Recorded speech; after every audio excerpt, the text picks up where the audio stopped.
నమస్కారం. సిసిసి న్యూస్కి స్వాగతం. ముందుగా నాటి వార్తలను ముఖ్యాంశాలు.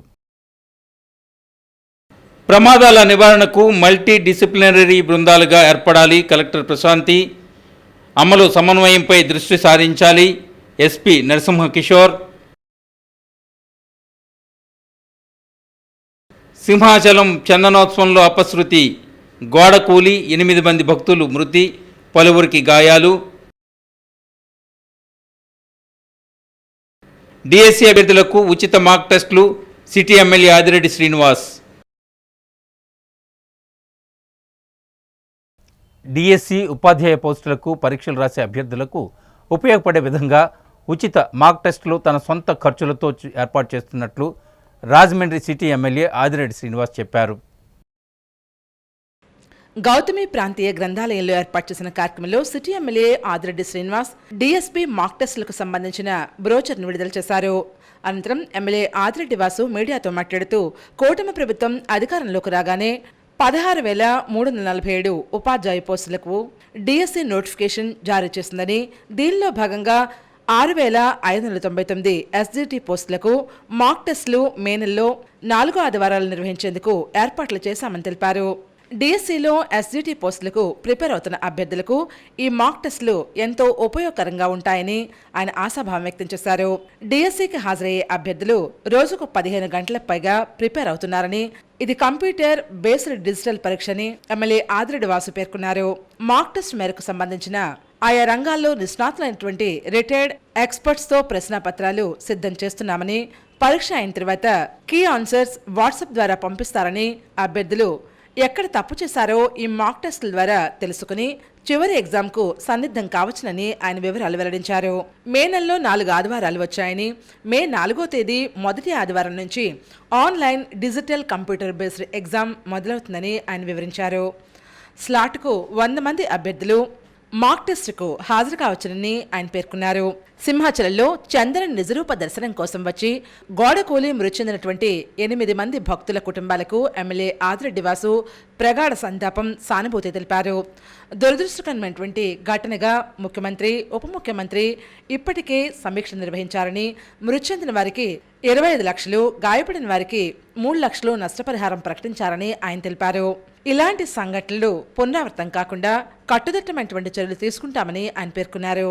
ఈ కార్యక్రమంలో టీడీపీ నాయకులు కాస నవీన్ కుమార్, వర్రే శ్రీనివాసరావు, మజ్జి రాంబాబు, కంటిపూడి శ్రీనివాస్, కడలి రామకృష్ణ, మల్ల వెంకటరాజు, చాపల చిన్నరాజు తదితరులు పాల్గొన్నారు.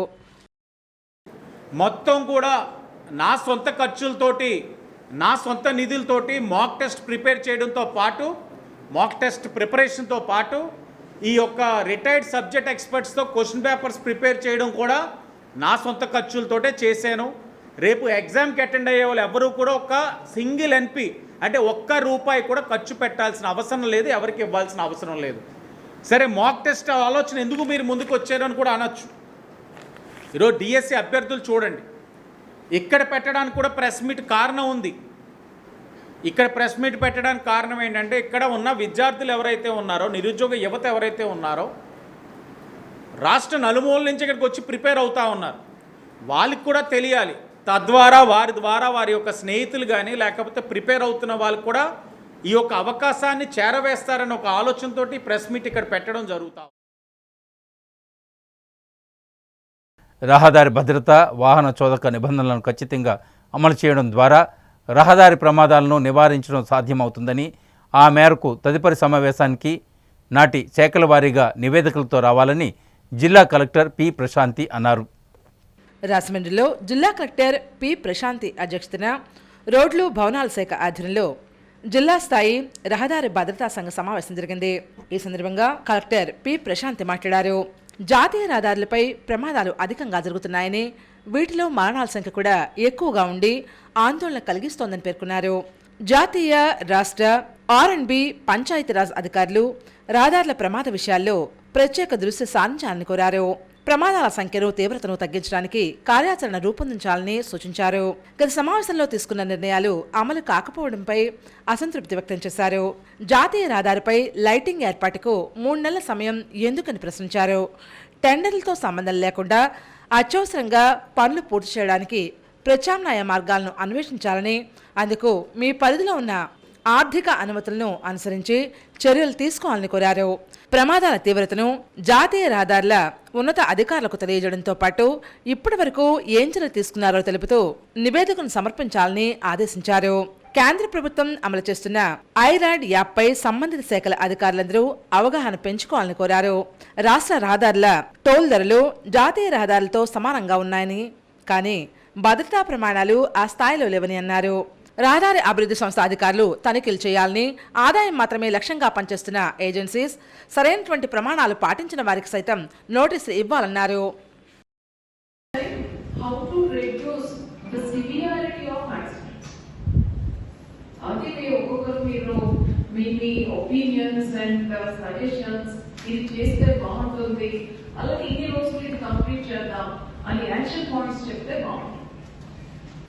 ఎస్సీ నరసింహ కిషోర్ మాట్లాడుతూ గడిచిన 3 నెలల్లో ప్రమాదాలు, మరణాలు రెట్టింపయ్యాయని వివరించారు. ఆర్టీసీ బస్సుల వల్ల ప్రమాదాలు తగ్గాయని, కానీ 4 చక్రాల వాహనాల వల్ల ప్రమాదాలు పెరిగాయని తెలియజేశారు. 3 టౌన్ పరిధిలో ఉన్న ప్రాంతాల్లో మరణాలు అధికమయ్యాయని, గామన్ బ్రిడ్జ్ నుంచి 0 పాయింట్ వరకు ప్రమాదాలు ఎక్కువగా జరుగుతున్నాయని పేర్కొన్నారు. ఈ సమావేశంలో ఆర్ఎన్బిఎస్ ఈఎస్బివి రెడ్డి, పోలీస్, రవాణా, జాతీయ రహదారులు, రాష్ట్ర హైవే, ఆర్ఎన్బి, వైద్య ఆరోగ్య, పురపాలిక, ఎన్హెచ్ ఏజెన్సీస్ తదితర శాఖల అధికారులు పాల్గొన్నారు.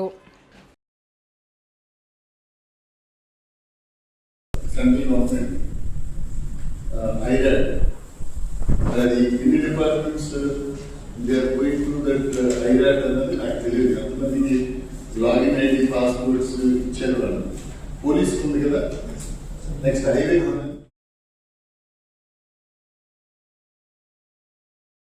కొంతమూరులోని షణ్ముఖపీఠంలో ఆలయ శిఖరానికి కుంభాభిషేకం జరిగింది. రాజమండ్రి కొంతమూరులోని షణ్ముఖపీఠంలో ఆలయ శిఖరానికి కుంభాభిషేకం పీఠాధిపతి స్కందస్వామి ఆధ్వర్యంలో ఘనంగా జరిగింది. అధిక సంఖ్యలో భక్తులు విచ్చేసి తీర్థ ప్రసాదాలు స్వీకరించారు.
కాకినాడ జిల్లాలో పరిశ్రమల ఏర్పాటుకు ఏక గవాక్ష విధానం కింద ఔత్సాహిక పారిశ్రామికవేత్తల నుంచి అందిన దరఖాస్తులకు త్వరితగతిన అనుమతులు మంజూరు చేయాలని జిల్లా కలెక్టర్ షణ్మోహన్ అధికారులను ఆదేశించారు. కాకినాడ కలెక్టరేట్లో జిల్లా పరిశ్రమలు ఎగుమతుల ప్రోత్సాహక కమిటీ సమావేశం జిల్లా కలెక్టర్ షణ్మోహన్ అధ్యక్షతన జరిగింది. ఏక గవాక్ష విధానం కింద గడిచిన త్రైమాస కాలంలో అందిన దరఖాస్తుల పరిష్కారం, చిన్న మధ్యతరహా పరిశ్రమల ప్రోత్సాహానికి రాయితీల మంజూరు, PM Vishwakarma Yojana, cluster development వంటి పలు అంశాలపై జిల్లా కలెక్టర్ పరిశ్రమలు, factories, pollution control board, ground water, సాంఘిక సంక్షేమం, అగ్నిమాపక, ఏపీఐసి తదితర శాఖల అధికారులతో ప్రత్యేక సమీక్ష చేశారు. ఈ సందర్భంగా జిల్లా కలెక్టర్ మాట్లాడుతూ జిల్లాలో గత త్రైమాసిక కాలంలో వివిధ పరిశ్రమల స్థాపనకు అనుమతులు కోరుతూ మొత్తం 196 దరఖాస్తులు అందగా ఏక గవాక్ష విధానంలో ఆయా శాఖల ద్వారా 177 పరిశ్రమలకు అనుమతులు మంజూరు చేశామని, 2 దరఖాస్తులను వివిధ కారణాల చేత తిరస్కరించామని వివరించారు. 17 దరఖాస్తులు వివిధ శాఖల వద్ద పరిశీలనలో ఉన్నాయని జిల్లా కలెక్టర్ తెలిపారు. పరిశీలనలో ఉన్న దరఖాస్తులు అన్నిటిపైన నిర్దిష్ట గడువులోపు తగిన పరిష్కారం అందించాలని జిల్లా కలెక్టర్ అధికారులకు స్పష్టం చేశారు. చిన్న మధ్యతరహా పరిశ్రమల ప్రోత్సాహం కొరకు పెట్టుబడి రాయితీ, పావలా వడ్డీ, విద్యుత్, సేల్స్ ట్యాక్స్ తదితర రాయితీల కింద జిల్లాలో ఉత్పాదన, సేవా రంగాల్లో 33 యూనిట్లకు సుమారుగా 90 లక్షల విలువైనటువంటి రాయితీ ప్రయోజనాల జారీకి కమిటీ ఆమోదించిందని తెలిపారు. ఎంఎస్ఎంఈ క్లస్టర్ అభివృద్ధి కార్యక్రమం ద్వారా జిల్లాలో అర్హత కలిగిన క్లస్టర్లు త్వరితగతిన ఏర్పాటు చేయాలన్నారు. ఈ సమావేశంలో జిల్లా పరిశ్రమల శాఖ GM CH Ganapathi, AD Vijay Kumar, రవాణా శాఖ అధికారి GV Sivareddy, APIIC zonal manager A Ramanareddy, APEPDCL SE G Prasad, సాంఘిక శాఖ incharge DD G Srinivasarao, ground water DD Radhakrishna, జిల్లా అగ్నిమాపక ఫ్యాక్టరీస్ ఇతర అధికారులు, పరిశ్రమల శాఖ సిబ్బంది సురేష్, విజయ్ కుమార్, సందీప్, వివిధ అసోసియేషన్ ప్రతినిధులు పాల్గొన్నారు.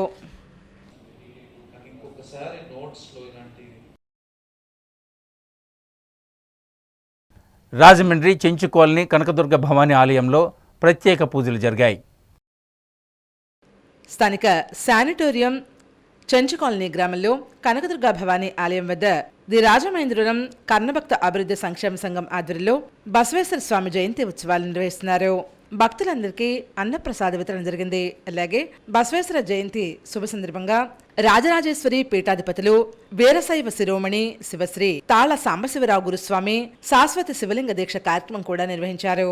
ఈ కార్యక్రమానికి సంఘ నాయకులు, సభ్యులు, భక్తులు పాల్గొన్నారు. కొద్దిగా చేసిన పుణ్యం కూడా దానం కూడా ఎక్కువ ఫలితాన్ని ఇస్తుంది. కావున ఈరోజు చేసే ఎక్కువ అందుకనే దీని అక్షయ తృతీయ అనే పేరు వచ్చింది. ఉదయం నుంచి పూజలు, అభిషేకాలు అన్నీ జరిగినాయి. ఇప్పుడు అన్నదాన కార్యక్రమం జరుగుతుంది. తర్వాత మధ్యాహ్నం 3 గంటలకి శాశ్వత లింగ దీక్ష కార్యక్రమం ఒకటి ఉంది. మన ద్రాక్షారామం రాజరాజేశ్వరి పీఠం గురువులు వస్తున్నారు. మధ్యాహ్నం 3 గంటలకి ఆయన శివలింగ దీక్ష, శాశ్వత శివలింగ దీక్ష కార్యక్రమం పెట్టాం. అందరూ కూడా పాల్గొని దీంట్లో దీని యొక్క ఫలితం తీసుకోవాల్సిందిగా కోరుచున్నాం.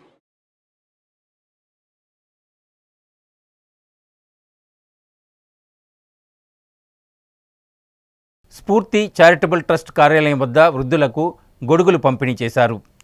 స్ఫూర్తి చారిటబుల్ ట్రస్ట్ కార్యాలయం వద్ద వృద్ధులకు ట్రస్ట్ అధ్యక్షులు ముచ్చాల పోస్ కుమార్ సచా దంపతుల ఆధ్వర్యంలో వృద్ధులకు, దివ్యాంగులకు, నిరాశ్రయులకు గొడుగులు పంపిణీ కార్యక్రమం జరిగింది.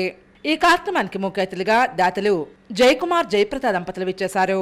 ఈ సందర్భంగా జయకుమార్, జయప్రద దంపతులు మాట్లాడుతూ సూర్యమణి జ్ఞాపకార్థం ఈ కార్యక్రమం చేపట్టామని తెలిపారు. ఈ కార్యక్రమంలో వృద్ధులు, దివ్యాంగులు, నిరాశ్రయులు, ట్రస్ట్ సభ్యులు కేవీఆర్ సాగర్, బి దుర్గా పాల్గొన్నారు.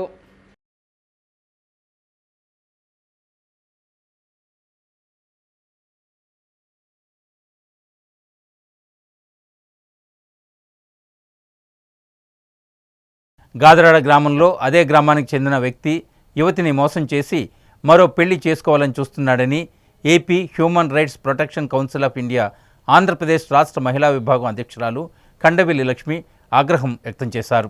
రాజమండ్రి ప్రెస్ క్లబ్లో AP human rights protection council of India Andhra Pradesh రాష్ట్ర మహిళా విభాగ అధ్యక్షురాలు కండవెల్లి లక్ష్మి మీడియా ప్రతినిధుల సమావేశంలో మాట్లాడారు. గాదరాడ గ్రామానికి చెందిన యువకుడు మరో పెళ్లి చేసుకునేందుకు ప్రయత్నాలు చేస్తున్నాడని తీవ్ర స్థాయిలో ధ్వజమెత్తారు. ఉన్నతాధికారులు, ప్రభుత్వం వెంటనే స్పందించి బాధితురాలికి న్యాయం చేయాలని విజ్ఞప్తి చేస్తున్నారు. మోసానికి గురైనటువంటి బాధితురాలు ఇప్పుడు 3 నెలల గర్భవతిగా పేర్కొన్నారు. ఈ విషయాన్ని రాష్ట్ర హోంమంత్రి వంగలపూడి అనిత దృష్టికి తీసుకువెడుతున్నామన్నారు. యువకుడిని రక్షిస్తున్న వారు ఎంతటి వారైనా సరే, ఏ రాజకీయ పార్టీ వ్యక్తి అయినా సరే బాధితురాలకి న్యాయం జరిగే వరకు పోరాటం చేస్తామన్నారు. నేను ఒక మహిళా నాయకురాలుగా తెలియజేసేది ఏంటంటే, అమ్మాయికి చట్టపరంగా న్యాయం జరగాలండి. ఇలాంటి అమ్మాయి ఎక్కడ కూడా అన్యాయం అవ్వకూడదు.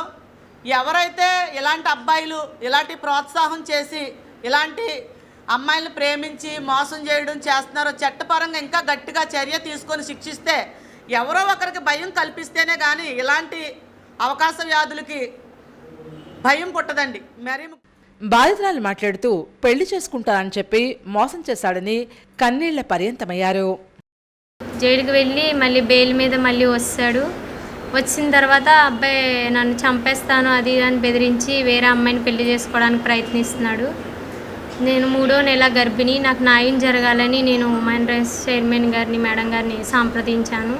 నాకు న్యాయం జరగవలసిందిగా కోరుచు. పవిత్ర గోదావరి నది పక్కన ఉన్న పుణ్యక్షేత్రం లాంటి రాజమండ్రి పరువు ప్రతిష్టలను దిగజార్చే విధంగా నీచ రాజకీయాలు చేస్తున్నాడని టీడీపీ నగర ఎస్సీ సెల్ అధ్యక్షుడు చాపల చినరాజు, నాయకులు బేసేరి చిన్ని మండిపడ్డారు. రాజమండ్రి ప్రెస్ క్లబ్లో టీడీపీ నగర ఎస్సీ సెల్ అధ్యక్షులు చాపల చిన్నరాజు, నాయకులు బేసరి చిన్ని మీడియాతో మాట్లాడారు. రాజమండ్రి సిటీ ఎమ్మెల్యే ఆదిరెడ్డి శ్రీనివాస్పై బురద జల్లాలనే దురుద్దేశంతో రాజమండ్రి ప్రతిష్టకు భంగం వాటిల్లే విధంగా ప్రతిపక్ష నేతలు రాజకీయాలు చేస్తున్నారని ధ్వజమెత్తారు. వైసీపీ హయాంలోనే రాజమండ్రిలోని స్పా సెంటర్లో అసాంఘిక కార్యకలాపాలు పెరిగాయని ఆరోపించారు. ఇకనైనా ఎమ్మెల్యే ఆదిరెడ్డి వాసుపై బురద జల్లే ప్రయత్నం మానుకోవాలని హితవు పలికారు. ఈ విలేకరుల సమావేశంలో టీడీపీ నాయకులు ఎర్రన్శెట్టి రాజ్కుమార్, కానేటి ప్రభుదాస్, నాగేశ్వరరావు తదితరులు పాల్గొన్నారు. రాజమండ్రి యొక్క ప్రతిష్టను నిలబెట్టే ఉద్దేశంలో భాగంగా వారు కామ్గా మీ రాజమండ్రి నగరంపై జల్లిన బురదను ఆయన క్లీన్ చేస్తూ ఉంటే 2 నిమిషాల 30 సెకండ్లు ఉన్న మీడియా క్లిప్పింగ్ని పట్టుకొని ఒక 30 సెకండ్స్ మాత్రమే చూపించి అది నువ్వు ఫేస్బుక్లో లైక్ల గురించి పెట్టి సునకానందం పొందుతూ ఉన్నావు. రాజమండ్రి ప్రతిష్టను అప్పటి ఉన్న మున్సిపల్ సిబ్బంది ద్వారా ఆ యొక్క కమ్యూనిటీ హాల్ని ఆఫ్ చేసాం. అదేవిధంగా పేద నిరుపేదలైన బడుగు బలహీన వర్గాలు నివసించే చోట ఒక ఫంక్షన్ చేసుకోవడానికి ఒక టీడీపీ గవర్నమెంట్ హయాంలో కట్టిన దాన్నేమో సొంతంగా సచివాలయానికి ఉపయోగించి దాన్ని అలా నిర్వీర్యం చేస్తాం. మరి నిన్నటి రోజున ఇప్పుడు సంక్షిప్త వార్తలు. సంఘ అభివృద్ధికి సమిష్టిగా కృషి చేస్తూ సేవా కార్యక్రమాలు చేపట్టాలని ఉభయ తూర్పుగోదావరి జిల్లాల కాపునాడు అధ్యక్షుడు గూదేర్ రఘునరేష్ కోరారు. దేవీ చౌక్లోని కాపునాడు కార్యాలయంలో అర్బన్, రూరల్, రాజానగర్ నియోజకవర్గాల అధ్యక్షులు విన్నా వాసు, దేశిరెడ్డి రాంబాబు, కాళ్ళ చక్కెరరావుల ఆధ్వర్యంలో జరిగిన కార్యక్రమంలో రాజమండ్రి పార్లమెంట్ కమిటీ కార్యదర్శులుగా దేవకవాడ చక్రపాణి, నల్లంశెట్టి వీరబాబు, రాజమండ్రి నగర కమిటీ ఉపాధ్యక్షులుగా రుద్రం దుర్గాప్రసాద్, ప్రధాన కార్యదర్శిగా ఉర్లంకల సతీష్, కార్యదర్శిగా తలాల శ్రీనివాస్, రూరల్ కార్యదర్శిగా పసలపూడి లక్ష్మీనారాయణలకు నియామక పత్రాలు అందజేశారు. ఈ సందర్భంగా గూదేర్ రఘునరేష్ మాట్లాడారు. ఈ కార్యక్రమంలో కాపునాడు రూరల్ ప్రధాన కార్యదర్శి పిల్లా దుర్గాప్రసాద్, మధ్య శ్రీకాంత్, మీసాల గణేష్ తదితరులు పాల్గొన్నారు. సమాజంలో వేళ్లానుకున్న మూఢనమ్మకాలను కూకటి వేళ్లతో సహా పెకిలించేందుకు మెజిషియన్లు సామాజిక బాధ్యతతో ముందుకు రావాలని, గ్రామీణ ప్రాంతాల్లో ప్రజలను చైతన్యవంతులను చేసేందుకు తమ మ్యాజిక్ ప్రదర్శన ద్వారా కృషి చేయాలని ప్రముఖ మెజిషియన్ డాక్టర్ ఎస్ మనోహర్ రావు పిలుపునిచ్చారు. నర్సారావుపేట భువనచంద్ర టౌన్ హాల్లో పల్నాడు మ్యాజిక్ ఫెస్టివల్ 2025 పేరుతో జరిగిన మ్యాజిక్ కాన్ఫరెన్స్ కు ఉభయ తెలుగు రాష్ట్రాల నుండి సుమారు 250 మంది మెజిషియన్లు హాజరయ్యారు. ఈ సందర్భంగా డాక్టర్ ఆర్ఎల్ జేవీఆర్ చేతుల మీదుగా డాక్టర్ మనోహర్ రావును ఘనంగా సత్కరించారు. సిసిసి న్యూస్ ముగించే ముందు ఈనాటి ముఖ్యాంశాలు మరొకసారి. ప్రమాదాల నివారణకు మల్టీ డిసిప్లినరీ బృందాలుగా ఏర్పడాలి. కలెక్టర్ ప్రశాంతి. అమలు సమన్వయంపై దృష్టి సారించాలి. ఎస్పీ నరసింహ కిషోర్. సింహాచలం చందనోత్సవంలో అపశృతి. గోడ కూలి 8 మంది భక్తులు మృతి, పలువురికి గాయాలు. డిఎస్సి అభ్యర్థులకు ఉచిత మాక్ టెస్టులు. City MLA Adireddy Srinivas. CCC news ఇంతటితో సమాప్తం. తిరిగి మళ్ళీ ప్రసారమయ్యే సిసిసి న్యూస్లో కలుసుకుందాం. అంతవరకు సెలవు. నమస్కారం.